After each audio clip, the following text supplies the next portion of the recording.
क्योंकि श्रीमद्भागवत की तुलना में समस्त धर्म ग्रंथ का जो पलड़ा था वो आकाश में ऊपर की ओर लटक गया। और तुरंत महात्माओं ने घोषणा कर दी है कि मेनी रे भगवत रूपम शास्त्रम भागवतम कलो। साक्षात श्री कृष्ण ही कलयुग के कलुषित प्राणियों, कलयुग के प्राणियों का कल्याण करने के लिए इस श्रीमद् भागवत में विराजमान है। इसलिए हमारे मध्य में जो भागवत जी विराजमान हैं, ये कोई पोथी या किताब नहीं, ये साक्षात भगवान श्री हरि का वांगमय श्री विग्रह है, साक्षात श्री कृष्ण है। ऋषियों ने सूत जी से प्रश्न किया, महाराज ये 7 दिन में सुनने की परंपरा कैसे प्रारंभ हुई? तो सूत जी महाराज कहते हैं कि सनक, सनंदन, सनातन और सनत कुमारों ने, इन चारों ऋषियों ने सर्वप्रथम श्री नारद जी महाराज को सुना करके ये सप्ताह की परंपरा प्रारंभ की। सोनक जी महाराज ने पूछा, भगवान नारद जी महाराज तो 2 घड़ी से ज्यादा कहीं टिकने वाले नहीं, तो ऐसे अस्थिरस्य नारद जी महाराज ने 7 दिन तक बैठ करके एक स्थान पर श्रीमद् भागवत को कैसे सुना, क्यों सुना, कृपा करके आप बताएं। तो श्री सूत जी महाराज कहते हैं कि एकदा ही विशालाया चत्वारे ऋषियो मला सत्संगार्थम समायाता ददृशु तत्र नारदम।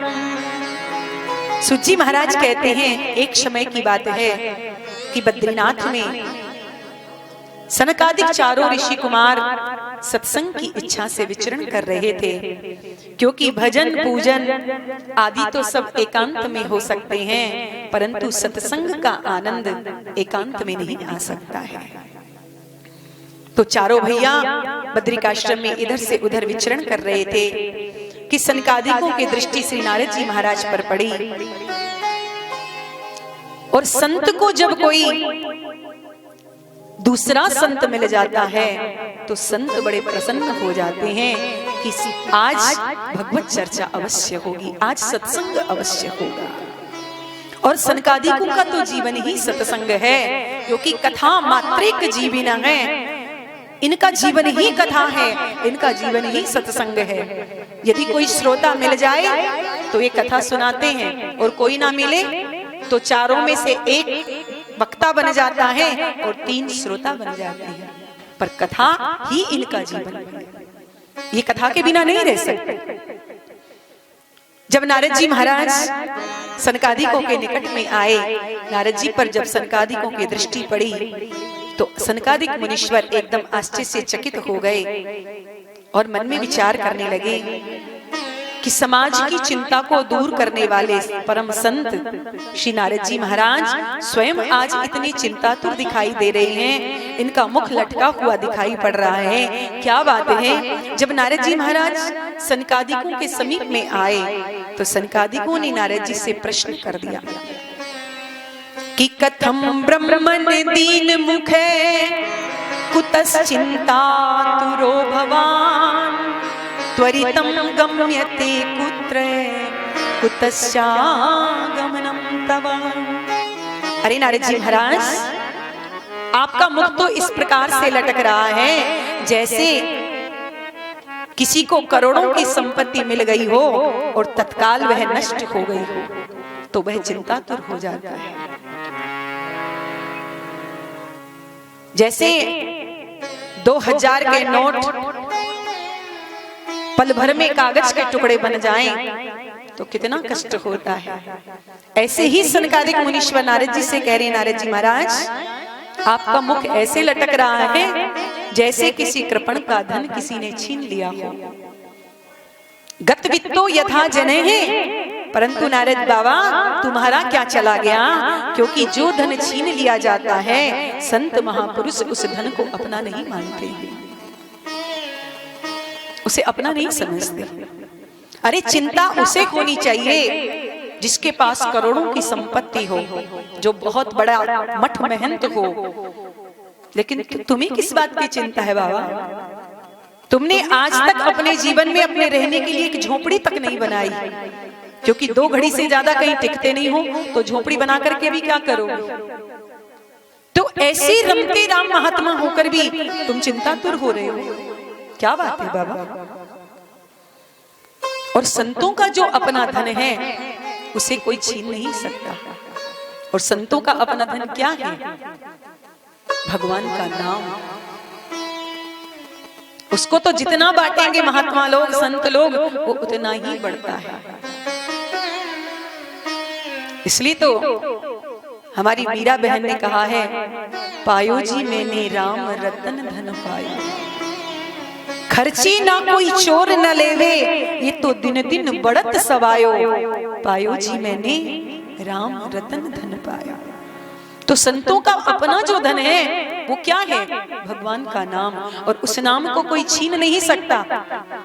तो जिस नाम को कोई छीन नहीं सकता, फिर उसके लिए तो चिंता करने की कोई आवश्यकता ही नहीं है। तो फिर आप इस प्रकार से मुंह लटका करके क्यों घूम रहे हैं बाबा?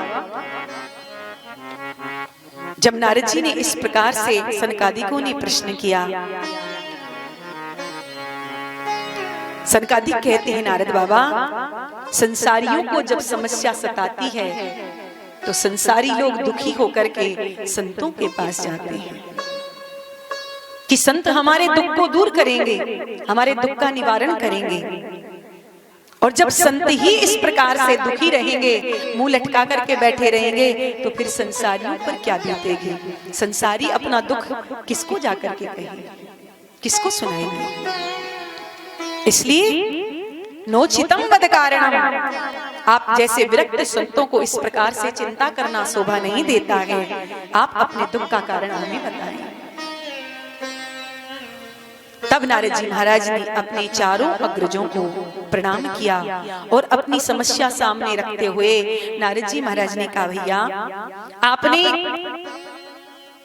मुझसे मेरी समस्या को पूछा है, मैं अपनी समस्या आपको सुनाता हूँ। मैं इस संसार में आया था सत्संग की इच्छा से। मैं चारों ओर घूम रहा था सत्संग की इच्छा से कि कहीं भगवत रसिक संतों के बीच बैठ करके मैं सत्संग करूंगा। मैं इस संसार में सर्वत्र घूमा, मैंने सभी तीर्थों का परिभ्रमण करके देख लिया, परंतु मुझे कहीं भी आनंद नहीं आया। मैंने कोई तीर्थ नहीं छोड़ा कि पुष्करम चे प्रियागम चे काशीम गोदावरीम तथा हरि क्षेत्रम कुरुक्षेत्रम श्रीरंगम सेतुबंधनम एवमादिषु तीर्थेषु ब्रह्माण इतस्ततः। नारद बाबा कहते हैं, महाराज मैंने समस्त तीर्थों का परिभ्रमण करके देख लिया, परंतु मेरे मन में कहीं भी शांति नहीं मिली। मेरा मन अशांत है। मैंने सोचा कि चलो संतों के बीच बैठ करके मैं सत्संग करूंगा, परंतु संतों की परिभाषाएं बदल गई। पाखंड निरतः संतः, संत प्रायः पाखंड परायण होते चले जा रहे हैं। पाखंड का मतलब क्या है? पालन करने योग्य धर्म का जो खंडन करे उसे पाखंड कहते हैं। जो शास्त्र विहित धर्म धर्माचरण होना चाहिए, हमारे साधु संत महात्मा पहले किसी को अपनी रसोई में आने नहीं देते थे, किसी को छूने नहीं देते थे। तो लोग क्या कहते हैं कि अरे बड़ा पाखंडी महात्मा है, बड़ा ढोंग करता है। और जो महात्मा जो मिल जाए, जहां मिल जाए वही पाले, वही बैठ जाए, जो जैसा चाहे वैसा करे, ओहो ये तो बहुत सिद्ध महात्मा है। परंतु नहीं, हमें हमारे संत जो हैं वो शास्त्रों के अनुसार अपना जीवन यापन करते हैं। संतों के यहाँ शुद्धता का आचार विचार किया जाता है।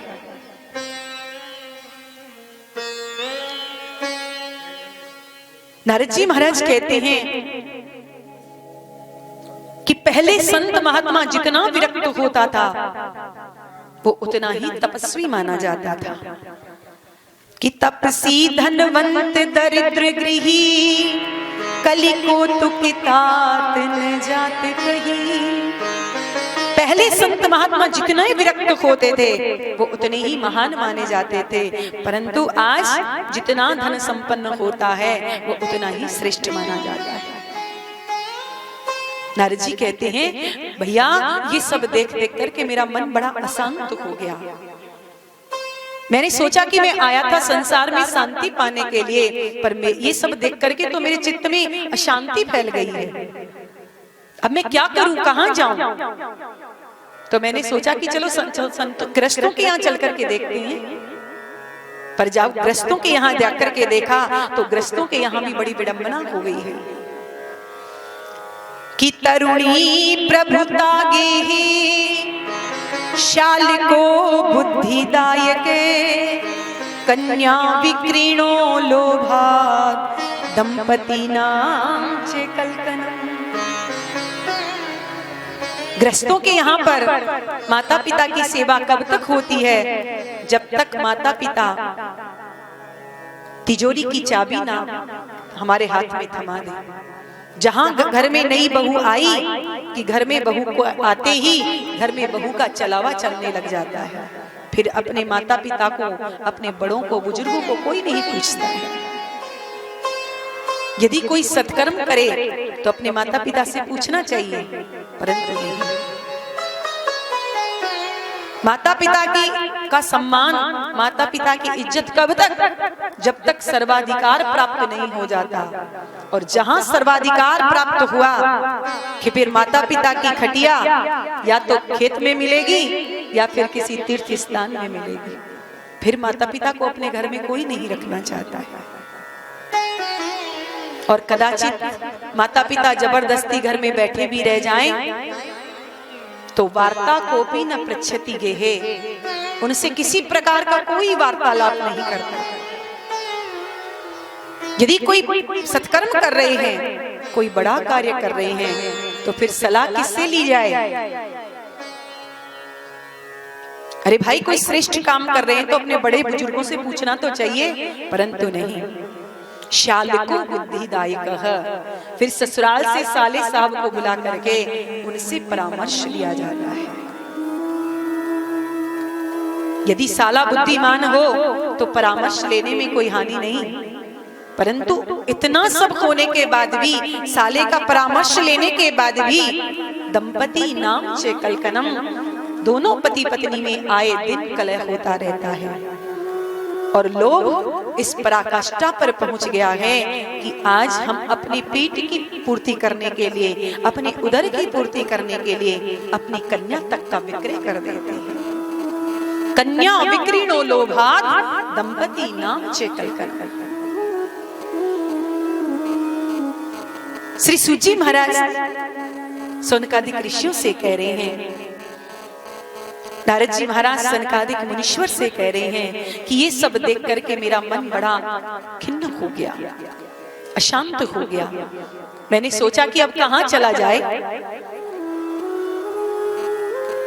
तुरंत मुझे श्रीधाम वृंदावन की याद आई कि जहां मेरे प्रभु की दिव्य प्राकट स्थली है, यमुना का पावन पुलिन है, शायद मेरे चित्त को वहां शांति मिले। और ऐसा सोच करके मैं सीधा श्रीधाम वृंदावन में आया और वहां आकर के मैंने एक बड़ा ही आश्चर्य देखा कि तत्राश्चर्यं मया दृष्टं श्रूयतां तन्मुनीश्वरा, एका तु तरुणी तत्र निषण्णा खिन्न मानसा। मैंने देखा कि एक नवयुवती स्त्री यमुना के तट पर खिन्न मना होकर के बैठी हुई है। आंखों से अश्रु प्रवाहित हो रहे हैं। दो बुढ़े उसके सामने पड़े हुए हैं। हजारों देवियां उसे चारों ओर से घेर करके बैठी हैं। कोई पानी पिला रही है तो कोई पंखा कर रही है, कोई उसे समझा रही है। नारद जी कहते बाबा जब मैंने ये देखा तो मैंने सोचा कि मुझे चल करके इस देवी का कष्ट दूर करना चाहिए। क्योंकि संतों का हृदय बड़ा कोमल होता है। संत अपने दुख से कभी दुखी नहीं होते। संत जब भी दुखी होंगे तो दूसरे के दुख को देख करके दुखी हो जाते हैं, क्योंकि संतों का अपना कोई दुख नहीं होता।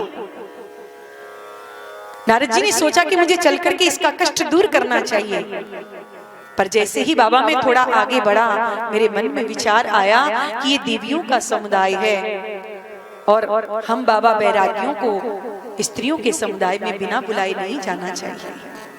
यदि हम चले गए और जाकर के पूछ लिया देवी आप क्यों रो रही हैं, और देवी ने उल्टा सीधा जवाब दे दिया तो कि बाबा तुम यहाँ स्त्रियों के समुदाय में मुंह उठा करके कैसे चले आए, तो हमें बिना बुलाना नहीं जाना चाहिए।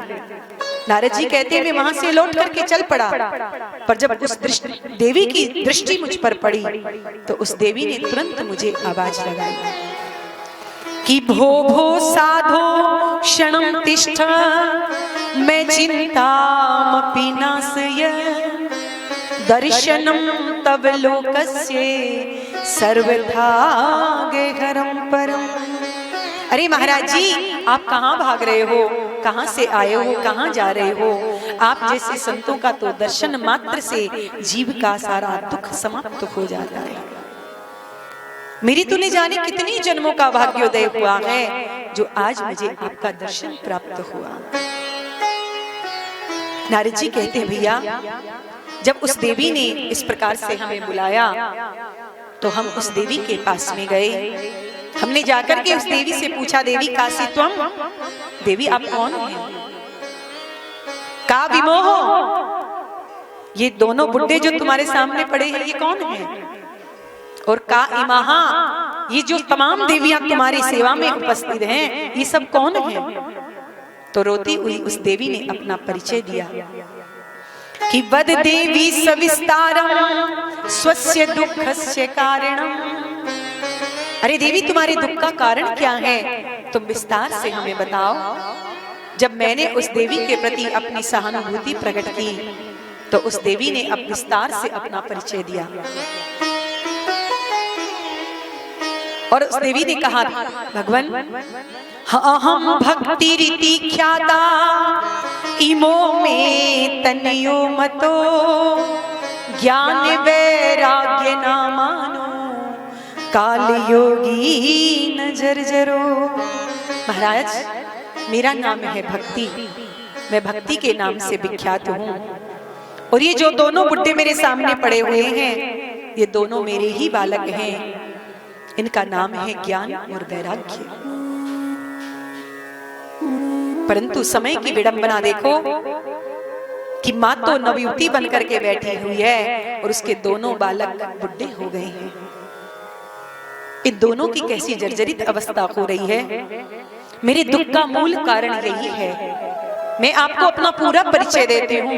मैं दक्षिण भारत में पैदा हुई, महाराष्ट्र आदि प्रांतों में मेरा बड़ा सम्मान हुआ, पर कई प्रदेश ऐसे थे जहां पाखंडियों से खंडित होकर के मुझे वहां से भागना पड़ा।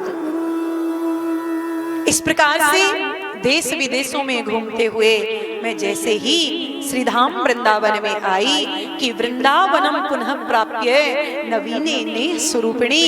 वृंदावन में आते ही मैं तो नवयौवना हो गई, परंतु मेरे दोनों पुत्र ज्ञान और वैराग्य एकदम बुढ़े हो गए और उनकी यही जर्जरित अवस्था रही। तो मैं इस स्थान को छोड़ करके विदेश चली जाऊंगी कि इदम स्थानम परित्यज्यम विदेशम गम्यते मया। भक्ति मैया नारद जी को अपना परिचय देते हैं। नारद जी महाराज ने सारी स्थिति को एक क्षण में समझ लिया और विचार किया कि भक्ति ज्ञान और वैराग्य एक दूसरे के पूरक हैं। जैसे भूखा व्यक्ति भोजन करने के लिए बैठता है तो उसे ग्रास ग्रास पर तुष्टि पुष्टि और क्षुधा निवृत्ति की अनुभूति होती है। भूख भी मिट जाती है, पेट भी भर जाता है और इंद्रियों को बल भी प्राप्त होता है। उसे तीनों प्राप्त होती हैं एक साथ, अलग अलग नहीं। इसी प्रकार से हमारा जो जो भगवत चरणारविंद में प्रेम बढ़ता जाएगा, हमारी भक्ति पुष्ट होती जाएगी, त्यों त्यों भगवान के स्वरूप का हमें ज्ञान हो जाएगा। और जो जो भगवान के स्वरूप का ज्ञान होगा तो हमारे हृदय में भगवत चरणों के प्रति प्रेम जागृत हो जाएगा। और ये जो संसार की हमारी आसक्ति है, ये धीरे धीरे अपने आप छूटती चली जाएगी और संसार से हमें सहज वैराग्य हो जाएगा। ये क्रियाएं अलग अलग नहीं हैं। यदि आपके जीवन में कोरी भक्ति है, ज्ञान वैराग्य नहीं है, तो आपकी भक्ति बांझ है, क्योंकि ज्ञान और वैराग्य के बिना भक्ति की अपूर्ण रहती है, वो कभी पूर्ण नहीं हो सकती। जैसे संतान के बिना मां का मातृत्व पूर्ण नहीं हो सकता, उसी प्रकार ज्ञान और वैराग्य के बिना भक्ति अपूर्ण है, उसकी पूर्णता नहीं हो सकती। नारद जी ने तुरंत भक्ति मैया को वचन दिया, माँ आप वृंदावन छोड़कर के ना जाइएगा, क्योंकि आज हर क्षेत्र के लोगों का आकर्षण विदेश की ओर हो रहा है। जब तक 2-4 देशों का परिभ्रमण ना कर लें, तब तक उन्हें संतत्व प्राप्त नहीं होता। इसलिए माँ आप वृंदावन को छोड़ करके जाने की बात ना कही। नारद जी महाराज कहते हैं, माँ आप ऐसा ना कीजिएगा। सतयुग, द्वापर और त्रेता में आप बड़े आनंद के साथ रही हैं, पर अब घोर कलिकाल आ गया है और इस कलयुग में सदाचार समाप्त हो गया है।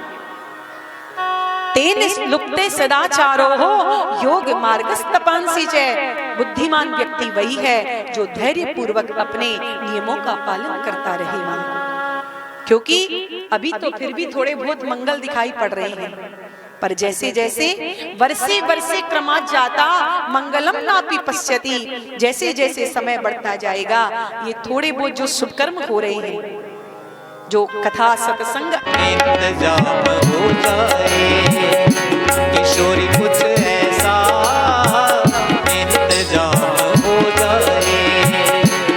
जुबान पे राधा राधा राधा नाम हो जाए, जुबान पे राधा राधा राधा नाम हो जाए। किशोरी कुछ ऐसा इंतजाम हो जाए, किशोरी कुछ ऐसा इंतजाम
या तन सो निकले प्राण।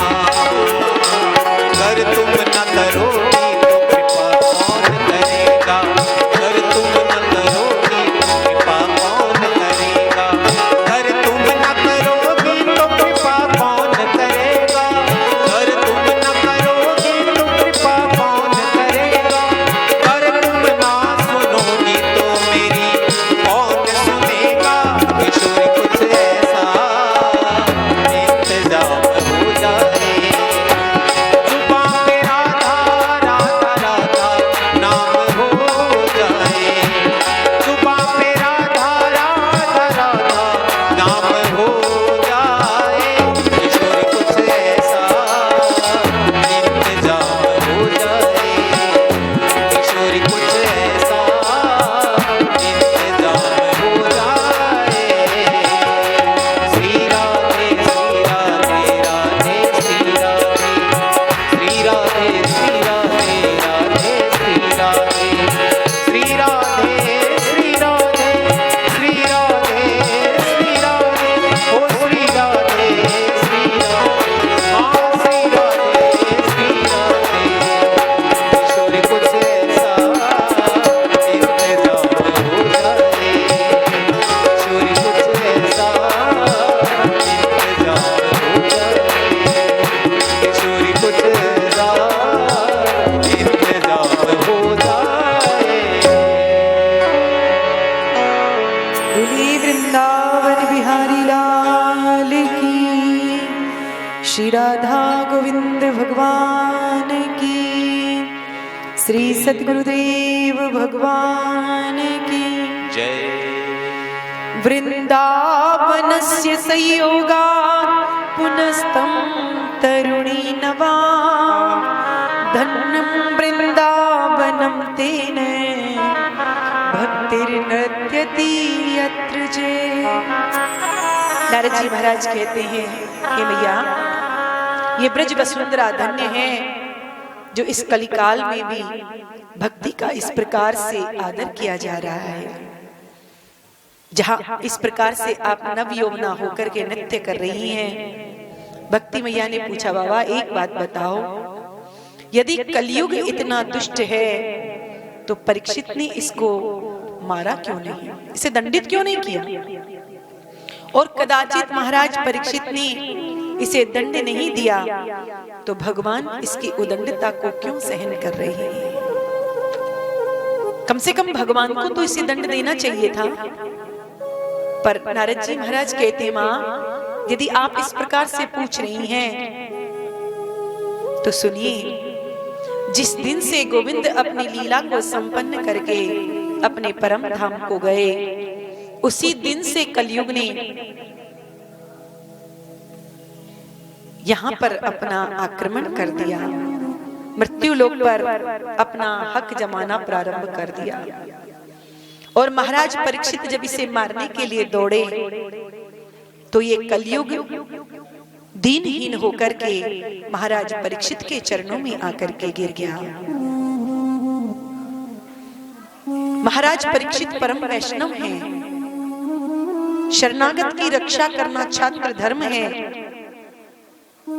और इस कलयुग में असंख्य दुर्गुण हैं, परंतु एक बढ़िया सा गुण परीक्षित जी को इस कलयुग में दिखाई पड़ गया। इसलिए महाराज परीक्षित ने इसे मारा नहीं, इसे छोड़ दिया। भक्ति मैया ने पूछा, बाबा ऐसा कौन सा सद्गुण था जिस एक गुण के कारण परीक्षित ने इसे छोड़ दिया? तो नारद जी महाराज कहते हैं, मां, कि यत् फलम नास्ति तपसा न योगेन समाधिना तत्फलम लभते सम्यक कलो केशव कीर्तनात्। अन्य युगों में जो तपस्या करने से फल मिलता है, बड़े बड़े यज्ञ करने से जो फल मिलता है, कलिकाल में केवल हरिनाम संकीर्तन करने मात्र से वही फल जीव को प्राप्त हो जाता है। यही इसका विशिष्ट गुण महाराज परीक्षित को पसंद आ गया और महाराज परीक्षित ने इस कलियुग को छोड़ दिया, मारा नहीं। अन्यथा ऊसर भूमि में बढ़िया से बढ़िया बीज डाल दो तो वह भी निरर्थक ही सिद्ध होता है, बेकार ही सिद्ध होता है। उसी प्रकार से इस कलयुग में कि इतने दुर्गुण हैं, इतने इसका कलुषित वातावरण है कि भगवान नाम संकीर्तन का जो एकमात्र गुण था वो भी लुप्त प्राय होता चला गया है। कलयुग में भागवत की कथाएं बहुत होती हैं, परंतु भागवत के अर्थ पर किसी की दृष्टि नहीं जाती। भागवत से अर्थ कैसे प्राप्त हो इस पर सबकी दृष्टि है, चाहे वो श्रोता हो अथवा वक्ता। प्रत्येक प्राणी भागवत कथा इसीलिए से करवा रहा है या सुन रहा है कि महाराज हमारा कारोबार चलने लग जाए, हमारे बेटे के बहू के पोता हो जाए, हमारे धन संपत्ति आ जाए। अपने किसी ना किसी लाभ को लेकर ही वह कथा करवाता है। परंतु भागवत तो कल्प वृक्ष है, आप जो मांगोगे वो मिलेगा, आपकी जो भावना है उसे पूर्ण करेगा। नारद जी महाराज कहते हैं, मां भागवत तो परमहंसों की संगीता है। यद वैष्णवानाम धनम, ये वैष्णवों का परम धन है। तुम्हारा लक्ष्य क्या है, तुम्हारी कामना क्या है, ये उसी को पूरा कर देता है। नारद जी महाराज भक्ति मैया की मुक्त कंठ से प्रशंसा कर रहे थे। नारद जी महाराज से भक्ति मैया कहती है, बाबा मेरे बड़े भाग्योदय हुए जो आज मुझे आपका दर्शन प्राप्त हुआ। धन्य है नारद जी महाराज जिनकी महिमा स्वयं भक्ति मैया अपने मुख से गा रही हैं। और भक्ति मैया कहती है, हे ब्रह्मा जी के मानस पुत्र आपकी जय हो, क्योंकि आपकी वचन पर निष्ठा करके कयाधु नंदन श्री प्रहलाद जी महाराज परम भागवत बन गए। आपकी कृपा से ही ध्रुव ने 5 वर्ष की अवस्था में भगवान को प्रकट कर लिया। बाबा मेरे इन बालकों पर भी अपनी कृपा दृष्टि कर दो। नारद जी महाराज ने कहा, मां आप इतनी दुखी क्यों हो रही हैं? अरे जिन प्रभु ने कौरवों की कुत्सित सभा में द्रौपदी की रक्षा की थी वो भगवान कहीं चले थोड़े गए हैं। वो भगवान आज भी हमारे मध्य में विराजमान हैं। कृष्ण क्वापीनो गतः है। आप तो केवल श्री कृष्ण का स्मरण करो, दुख तो अपने आप दूर हो जाएगा। मां कि श्री कृष्ण चरणाम भोजम स्मरम दुखम गमिष्यति। मां आप तो केवल गोविंद के चरणों का स्मरण करो, दुख तो अपने आप चला जाएगा। हरि स्मृति सर्व विपत्ति मोक्षणम। भगवान हरि का चिंतन सभी विपत्तियों को जीवन से दूर कर देता है।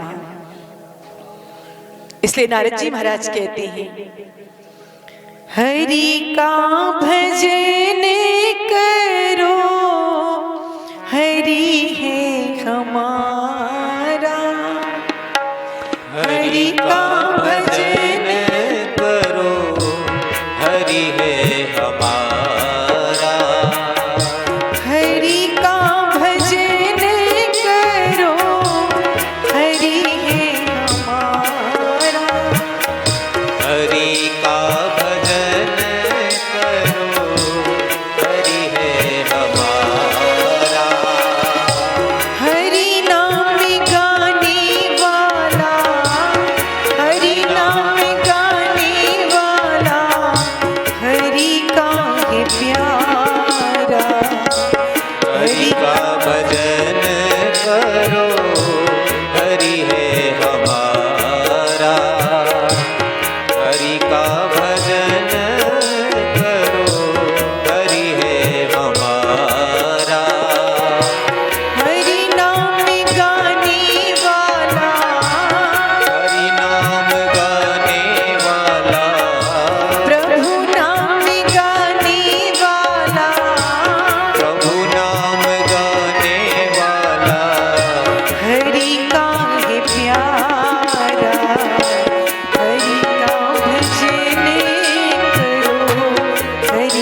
महाराज कहते हैं श्री कृष्ण चरणाम भोजम स्मरम दुखम गमिष्यति।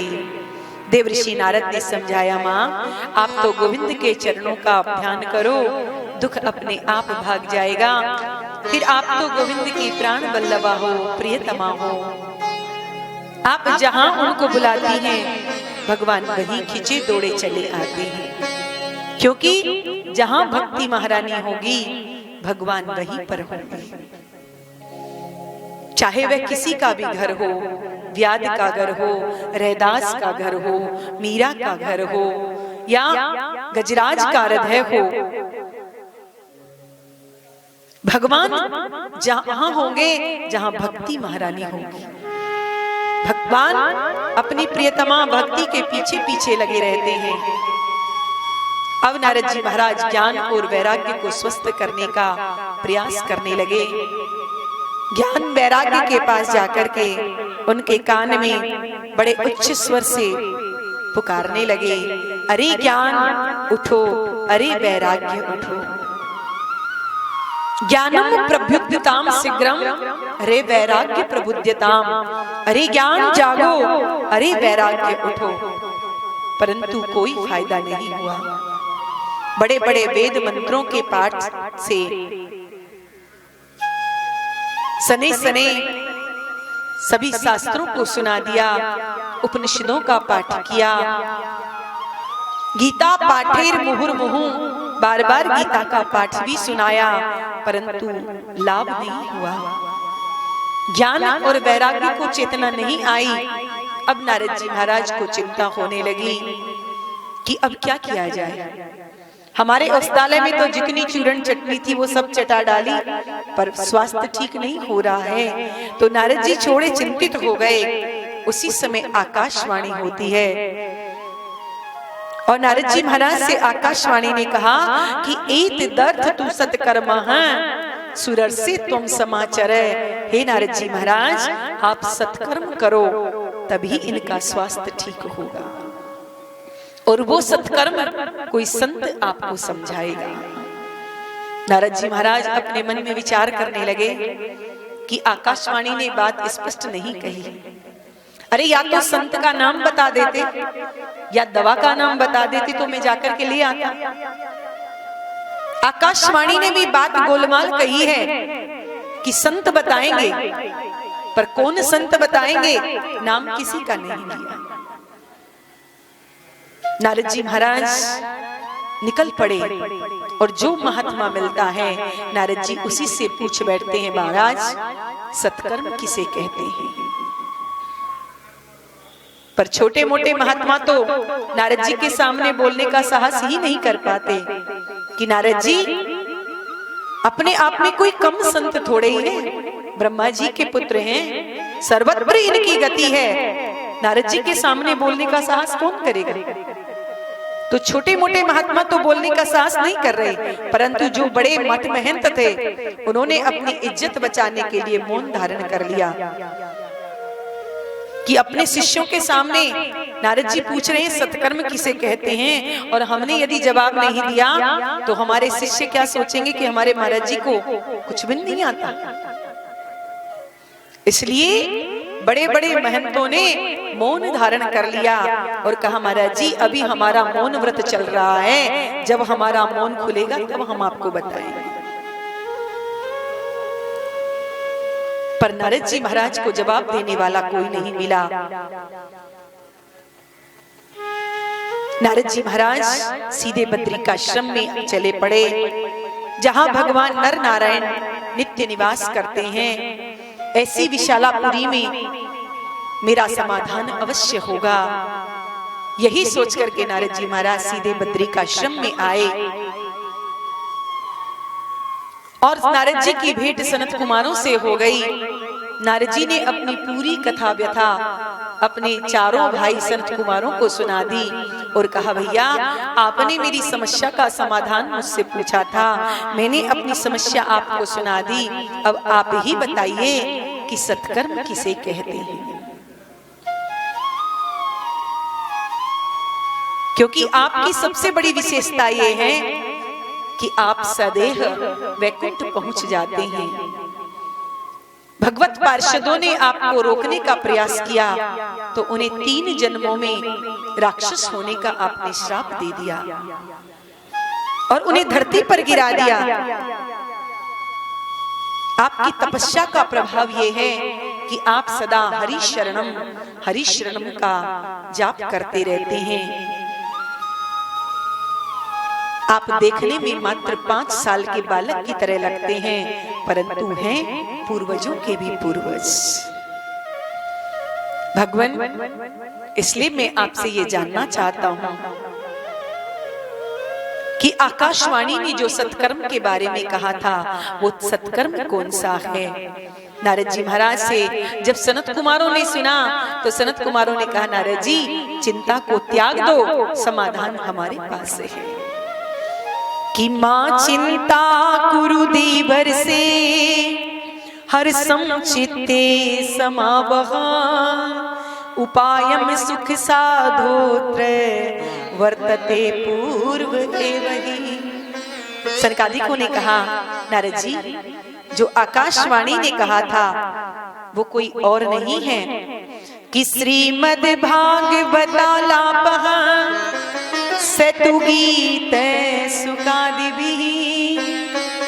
सुखदेव जैसे परमहंसों के मुख से गाया हुआ वह मधुर गीत ही वह दिव्य महाऔषधि है जिसके एक बार श्रवण करने मात्र से भक्ति, ज्ञान और वैराग्य का कष्ट दूर हो जाएगा।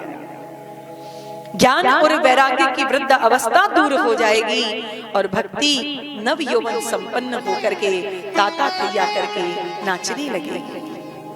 जब नारद जी, परंतु नारद जी महाराज को विश्वास नहीं हुआ। सनकादिक महाराज कहते हैं, नारद जी वही दावा हमारा भी है। तुमने सारे वेद सुनाए, उपनिषद सुनाए, गीता पाठेर मुहुर्मुहु बार बार गीता का स्वाध्याय किया,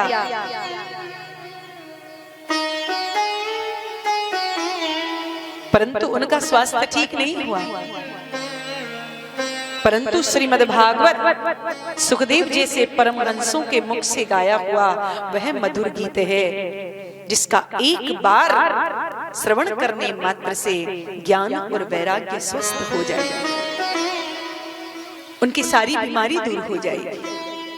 नारद जी महाराज ने कहा, महाराज मैंने भी अपने पिता ब्रह्मा जी से श्रीमद् भागवत कथा का श्रवण किया है, इसलिए मैं जानता हूं कि भागवत में जो कुछ भी व्याख्याएं हैं वो सब वेदों की ही व्याख्या है।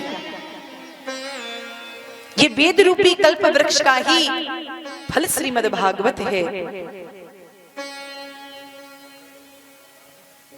वेद उपनिषद सुनाने से जब कुछ नहीं हुआ तो वेदों की व्याख्या करने वाले श्रीमद् भागवत से क्या हो जाएगा। तो सनत कुमार जी महाराज नारद जी से कहते हैं, नारद तुमने आम का फल खाया है? नारद जी ने कहा, बिल्कुल खाया है, क्यों नहीं खाया। तो आम का फल कितना मीठा होता है, पर उसमें रस कहां से आया? वृक्ष से। तो आम का फल खाने वाला यदि मन में ये विचार करे कि जब आम का फल इतना मीठा है तो इस फल को जिस वृक्ष ने पैदा किया है वो फल वृक्ष कितना मीठा होगा जिसने इस फल को उत्पन्न किया, और वो फल का त्याग करके यदि वृक्ष को चबाने लग जाए तो क्या उसे वह स्वाद आएगा? उसे जीवन में कभी भी वो स्वाद नहीं मिल सकता, क्योंकि वृक्ष का जो समस्त रस है वही फल के रूप में हमें प्राप्त होता है, तभी हमारा मुख मीठा हो जाता है। ऐसे ही दूध के कण-कण में घृत छुपा हुआ है पर दिखाई नहीं पड़ता। कोई घी में पुड़ियां सेक रहा हो और पुड़ी निकालते निकालते घी समाप्त हो जाए और कोई आकर के कहे कि भैया घी समाप्त हो गया, तो कोई बात नहीं, दूध में निकाल लो। तो क्या दूध में पुड़ी निकलेगी? कभी नहीं निकल सकती। उसके लिए उसे घी का ही प्रयोग करना पड़ेगा। परंतु घी आया कहां से? दूध से। क्योंकि दूध को पहले गर्म करो, फिर ठंडा करो, फिर उसमें जामन लगाओ, तब वह दही बनता है। और जब दही का हम मंथन करते हैं तब उसमें से घृत निकलता है। तो जो स्वाद हमें घी में सिकी हुई पुड़ियों से मिलेगा वो दूध में कभी भी नहीं मिल सकता। माना कि शक्कर गन्ने के रस से ही बनती है, पर जो स्वाद शक्कर से बनी हुई मिठाई में हमें आता है वो गन्ने के रस से बनी हुई मिठाई में हमें कभी भी नहीं आ सकता। ऐसे जब विविध दृष्टांत देकर के सनकादिकों ने नारद जी महाराज को समझाया, तब नारद जी महाराज की समझ में आया और नारद जी महाराज ने सनकादिकों से कहा, भैया आज मैंने अपने जीवन में समझ लिया कि कोई कितना भी पढ़ लिख करके विद्वान हो जाए, परंतु जब तक आप जैसे संतों का सत्संग नहीं करेगा तब तक शास्त्रों का ज्ञान, शास्त्रों का रहस्य उसकी समझ में नहीं आ सकता है। और आप जैसे संतों का सत्संग ऐसे ही थोड़े मिल जाता है कि भाग्योदयेन बहुजन्म समर्जितेन सत्संगमं च लभते पुरुषो यदा वै अज्ञान हेतु कृत मोह मदान्धकारे नाशं विदाय हि तदो दैते विवेकः। नारद जी महाराज कहते हैं, जब हमारे अनंत जन्मों का भाग्योदय होता है तब जाकर के हमें आप जैसे संतों का सत्संग प्राप्त होता है, तब जाकर के हमें संतों का संग प्राप्त होता है। और संतों का जब संग मिलता है तो उससे क्या होता है? बोले विवेक की जागृति होती है। और जब विवेक का सूर्य उदय होता है तो हमारे जीवन का जो अंधकार है, तिमिर है, वो समाप्त हो जाता है। इसी बात को हमारे गोस्वामी जी महाराज ने रामचरितमानस में वर्णन किया है कि बिनु सत्संग में प्राप्त नहीं हो सकता है। नारद जी महाराज कहते हैं कि मेरा परम सौभाग्य है जो आज मुझे आप जैसे संतों का दर्शन प्राप्त हुआ है। अब तो मैं आपके ही श्रीमुख से श्रीमद् भागवत कथा का श्रवण करना चाहता हूँ। सनकादिक कहते हैं, नारद जी हमें तो एक प्यारी जगह लगती है जहाँ हम श्रीमद् भागवत का वाचन करेंगे, और वो है माँ गंगा का पावन पुलिन श्री हरिद्वार। और समस्त सनत कुमार नारद जी के साथ हरिद्वार में चले आए। गंगा के पावन पुलिन पर सनकादिक आकर के विराजमान हो गए। वहां गंगा की नव कोमल बालुका को ही एकत्रित कर करके व्यासपीठ बनाया गया, और उसी व्यास मंच पर चारों भाई सनत कुमार आसीन हो गए। श्री सूजी महाराज कहते हैं, ऋषियों, देवऋषि नारद ने आज अपनी आंखों से प्रत्यक्ष देख लिया कि श्रीमद् भागवत के श्रवण करने से ज्ञान और वैराग्य के साथ भक्ति किस प्रकार से पुष्ट होकर के नाचती हैं। परंतु नारद जी महाराज के मन में एक प्रश्न उठा, और नारद जी महाराज ने सनकादिक ऋषियों से कहा, महाराज श्रीमद् भागवत कथा सुनने से केवल भक्ति, ज्ञान और वैराग्य ही पुष्ट होते हैं, अथवा पापियों के पापों का भी प्रक्षालन हो सकता है। और यदि पापियों के पापों का प्रक्षालन हो सकता है तो कैसे कैसे पापों का शोधन हो सकता है? सनकादिक मुनीश्वर कहते हैं, नारद जी महाराज इस श्रीमद् भागवत संगीता को सुनकर के कैसे कैसे पापी तरते हैं, इस प्रश्न को ही आप छोड़ दीजिए।